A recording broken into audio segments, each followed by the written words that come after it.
Chapter 6. Akeda gets out of bed. She has difficulty standing on her feet after the wild night.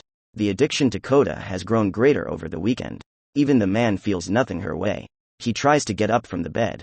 Get dressed. Kota regrets. Smells like itself. Sweat. Sex. He feels his own concern clinging to logic. Kota takes a shower. Looking once more at Akeda sitting down on the toilet. Emptying itself. A happy feeling arises. Once again, Kota feels the drops falling on his shoulders. Soaked, he steps out of the bath.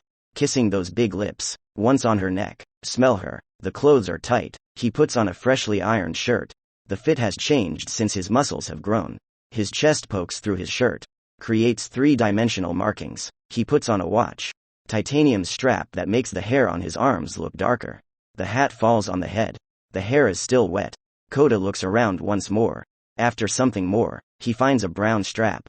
Folded out. A gun holster. He combines the items into a holster around his chest. It sits on the outside of his shirt. The pistol holster sits under his right arm.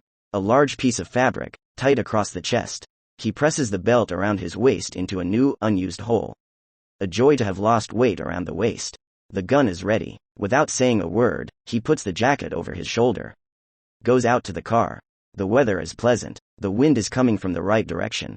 Summer is coming. Thinking Kota, the fresh scent from yesterday's rain has formed a recent film over the city.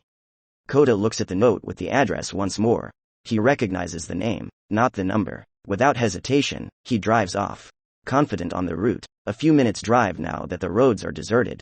Only a few ladies collect garbage on their long carts. He sees their tired faces. Wrinkles far down to the knees. Kota drives past a school. He glimpses into the huge schoolyard. Empty. They must all be for classes. The green space is completely cleared. The road sign comes up. He's close. Now it's all about parking. He sees the parking garage, belonging to the residences. Park the car farthest from the entrance. More sinister than hidden. Hum Kota. He lets the engine idle. Getting out of the car. Looking around. There are only two cars in the parking garage. A big heavy SUV. A red Opel GT. A car you don't see many of. 55 meters from the car. There is a lattice gate above the exit. Everything is in egg-white painted concrete. Black details. Kota looks out from the large transitions between the street and the parking garage. The wiring looks thick and violent, like a snake orgy. Intertwined with each other. An impossibility to find your way around. The buildings are similar. Kota goes back to the car. Turns the key. Takes it in his pocket. Small steps. He walks over to the rented SUV. Nothing to indicate it is a private car. Clinically clean. You can smell the leather seats from outside. Automatic transmission. Whispers Kota. He walks over to the red Opel. The paintwork appears newly polished. Thick layer of wax. It shines in the morning light. Inside there are brown leather seats. The thick strands of thread go through clearly. A soda bottle is in the cup holder. A pack of cigarettes in the window. Banknotes and old papers lie on the passenger seat. A pair of running shoes stands in front of the seat. A comb on the back seat. Concludes Kota. He goes out into the street. Really feel the heat. The jacket is in the trunk of his car. The note shows a long number. Kota looks around. Absorbs information more than he looks for answers. The area seems deserted. There is only a pale road that leads to nowhere. Kota looks at the note. An even number. He tries to go stronger, but his body won't allow it. Kota takes another look at the note. Comparing the same numbers. Makes sure it is correct. Without further ado, he HEADS for the door. Knocking hard. Once again. Harder. A minute passes. No one opens. Kota goes backwards. Keeping an eye on the number, an eye on the note. He fiddles with his beard. That is the address. He concludes. Kota knocks again. Puts his ear on the door. Fingers clenched like a funnel. There are sounds. Small feet. Heavy shoes. Shoes inside? Thinking Kota. There is someone who wants to leave quickly. He concludes. Kota grabs the door handle. Locked. Looking around. The window is located on the first floor. Knocking on the door. Kota shouts. Hello? Not long time passes. The door is unlocked. It only opens 5 centimeters. Two eyes look out towards Kota. A man. Short hair with receding hairline. He looks Western. Long pointed nose. Scars on the cheeks after acne. Kota glimpses a suit. He takes a step back. Yes? Asks the man. Kota looks down at the man's shoes. Black shoes. Leather. Matches the tie. The Kota job. Don't know that name. Answers the man immediately. Kota shows him the note. Pointing with his finger. Follows the words like a 4-year-old who has to read a picture book. Remove your finger, please. The man replies coldly. His unsympathetic attitude does not rub off on Kota. He tries to understand the situation. I have been sent out to fetch Nayagi Kanekatsu. At this address, as you can see. You can easily imagine that. He has an American accent. It is now an agreement. So on a scale of 1 to 10, where is she at? What are you talking about? Do you even think you're funny? I don't know anyone, Jobin. Shut up, answers the man angrily. It was a nice way of saying, I'm taking the girl with me. I am dispatched from the Sakurai police unit. I have to escort the girl. I know she's in there. Tells Kota. He takes a step forward. The man opens the door 5 centimeters more. Takes off in his jacket, revealing the medal on his hip. A gun glints in the doorway. Back. You have nothing to do here. Off the top of my head, I can understand the situation. Kota brings his arm up to the hat, revealing his service pistol. Deep down, Kota knows it's empty. The cartridges are in the car. A new Nambu 60. Nothing that impresses me. No, I'd also be afraid to get involved with the devil you're hiding. 9mm? Asks Kota. The man looks down once more at Kota's service pistol. Bites his lip, looking into those piercing eyes. 9mm. Yes, it is slightly larger than the .38 you have. Take it out, says Kota. The man chews on the air. Eyebrows jump up. He pulls the long gun from his hip. Sig Sauer P226. Made to hurt. The exit hole is like a fist. I know that too well. I've had one of these in my hand before. They lie soft, good with a semi-automatic firing cadence. Where was she supposed to be? Here in town, on the shooting range. We also have such things. It's not just sushi tongs and picture filters with little eyes. They have a wide range of selections. Also 7.62. Answers Kota. The man lowers the gun. He pulls out a piece of gum from his pocket. Chew it, looking once again at Kota. Elevator gaze. I've actually been looking for some places to shoot a bit. It is usually something you miss at home. The man opens the door wider.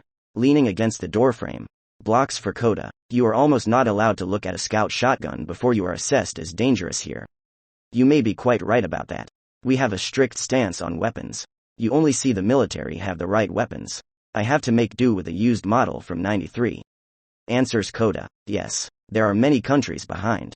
Now I have been stationed in many countries. All European countries. You can find nothing there. They don't even have weapon shops.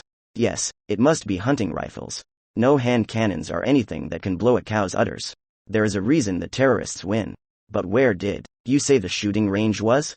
Not too far from here. It is on the outskirts of town. Before the bridge. Can I write down the address for you? Answers Kota. The man glares at Kota. He stands above the assessor. After a few seconds, he replies, good. What was that name, again? I'm not good at remembering names, and it seems more proper to ask than to try to remember. You're probably right. The Kota job. From Sakurai, police. Yes, I understood. Come in. Empty the gun first. Don't worry, it's empty.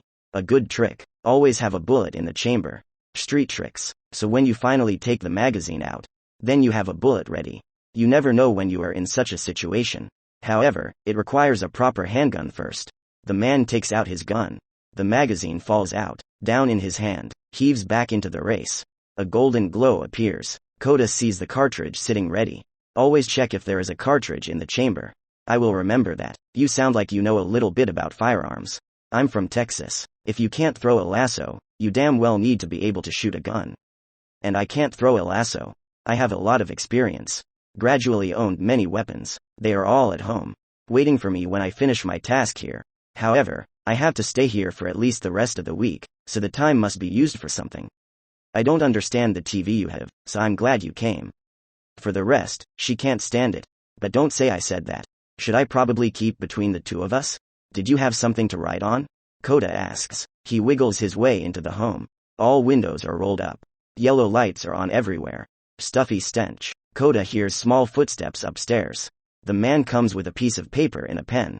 Can you write in it in normal letters? Not those signs you have. I have given up teaching them. I guess you don't go out to eat either, then? No, I dare not. I have seen the menu card. Squares all over. I don't know if I'm ordering Peking duck or a whore to take home. Tired of fish? I wonder if not. However, I've heard it's supposed to be healthy. And I can see that I have lost 5 kilos, just in the first month. However, I miss a proper meal. Men's meal, barbecue, Revelsben. It is something that sets in, but it makes you strong. tells the man. He looks over his shoulder at Kota.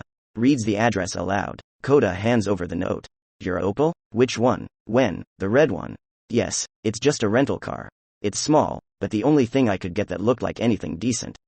You have a strange taste in cars. That reminds me, you have to keep the keys to the SUV out there. I have them here somewhere, says the man. He rummages in a box. Pulls out papers. Here. The man throws the key to Kota. She's upstairs. She's probably getting ready. I doubt how informed she is, but you have to keep track of that. Briefing is important. That way you avoid talking over each other's heads. Tells the man. I don't doubt that. Answers Kota. He nods. Take another look at the keys. Notice the three-part function. But I now miss many things from home. A proper car is also one of them. You can quickly get homesick. Answers Kota. I don't think it's homesickness, it's the American culture that flows in my veins. Blue, white and red. It will be nice to finally come home. Not that I mind being here. It's a perfectly fine country. On part-time. Maybe in the end it's what you call homesickness, but it doesn't matter now. Call her and get going. Because then I can enjoy my holiday. That sounds like a good deal. Kota walks towards the stairs. Looking up from the angled rate. Naegi? Shouts Kota. He hears the feet stop. She is listening. Once again Kota shouts. He assesses the situation, looking over at the man. Kota has not been told his name, but chooses to ignore that information. The little feet are moving. The stairs shake as she descends. Kota looks up. A big smile spreads across his face.